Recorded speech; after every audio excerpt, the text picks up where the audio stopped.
Tomato চাটনি এটা এমন একটা ফ্লেভারফুল খাবার যেটা তোমরা ভাত বা রুটি যে কোনো কিছুর সাথে খেতে পারবা।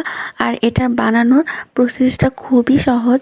আমি এখানে দেশি ছোট সাইজের টমেটো নিয়েছি। তারপর প্যানে পরিমাণ মতো তেল দিয়ে কেটে রাখা টমেটোগুলো দিয়ে দিয়েছি। তারপর পেঁয়াজ কুচি দিয়ে টমেটোটাকে অনবরত নেড়ে চেড়ে একদম গলিয়ে নেব। তারপর টমেটোটা গলে গেলে আমি এখানে পরিমাণ মতো লবণ, হলুদের গুঁড়া, মরিচের গুঁড়া, সামান্য একটু আদা আর রসুন বাটা দিয়ে দিব। আর ঝাল অনুযায়ী কাঁচামরিচ দিয়ে দিব। তারপর সব কিছু ভালো করে নেড়ে চেড়ে নিতে হবে। আর হ্যাঁ, অবশ্যই টমেটোটাকে অনবরত নাড়তে হবে, তা না হলে টমেটো কড়াইতে লেগে যাওয়ার একটা সম্ভাবনা থাকে। এটাকে একদম নেড়ে চেড়ে দিতে হবে। তারপর টমেটোটা যখন পানি শুকিয়ে যাবে এবং তেলটা ছেড়ে দিবে আর টমেটোটা একদম আঠালো হয়ে আসবে আর এর রঙটা যখন গাঢ় লাল কালার হয়ে আসবে, তখন আমি চুলা বন্ধ করে দেব। তখন বুঝতে হবে যে টমেটো চাটনি কমপ্লিট হয়ে গেছে।